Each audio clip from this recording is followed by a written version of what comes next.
प्राचीन काल की बात है। किसी नगर में एक साहूकार अपनी पत्नी, 7 पुत्रों, 7 पुत्र वधू तथा एक पुत्री के साथ निवास करता था।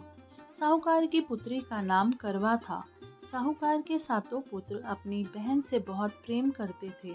बिना बहन के भोजन ग्रहण किए स्वयं भोजन नहीं करते थे। एक बार कृष्ण पक्ष की चतुर्थी को करवा चौथ पड़ा। साहूकार की बेटी भी अपने मायके भाभियों के साथ यह व्रत करने आई थी। साहूकार की पत्नी, पुत्री, 7 पुत्रवधू ने व्रत रखा था। शाम के समय जब करवा के भाई घर आए तथा भोजन करने बैठे, तब बहन को साथ भोजन करने के लिए बोला। लेकिन बहन ने भाइयों से बोला, आज मेरा करवा चौथ का व्रत है। मैं चंद्रमा के दर्शन तथा पूजा करने के बाद ही जल और भोजन ग्रहण करूंगी। यह सुन भाइयों ने भी भोजन नहीं किया और चंद्रमा के निकलने का इंतजार करने लगे। कुछ देर इंतजार करने पर जब चंद्रमा नहीं निकला तो अपनी बहन को भूखा प्यासा परेशान देखकर भाइयों ने एक उपाय सूझा।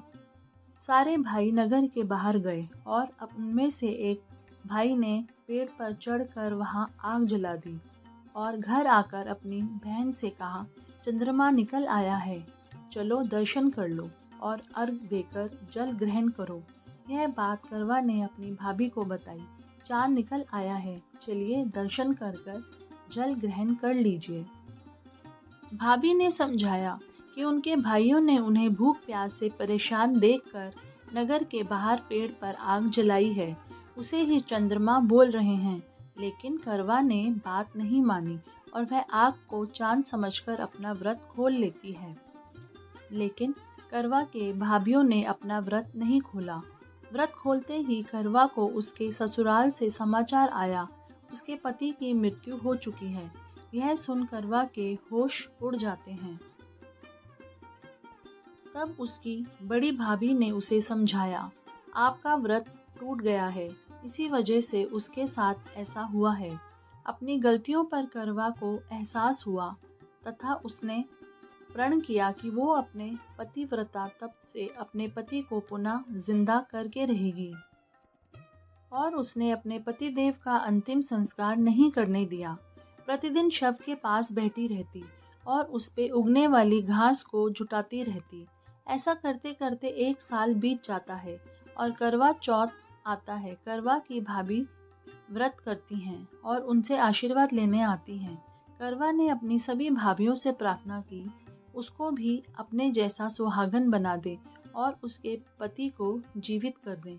लेकिन उसकी किसी भाभी ने बात नहीं सुनी।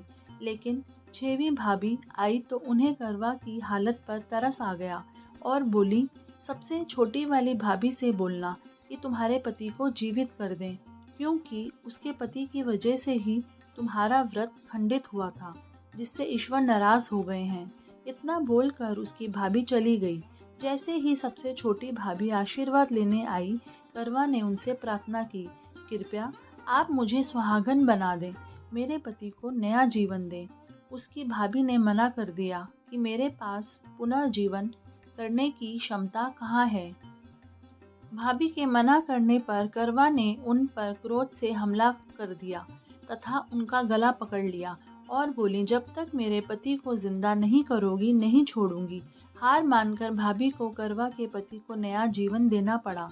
जान डालते ही उसका पति विघ्नहर्ता भगवान गणेश की जय जयकार करने लगा। दोस्तों, वीडियो को लाइक, शेयर एंड सब्सक्राइब जरूर करें।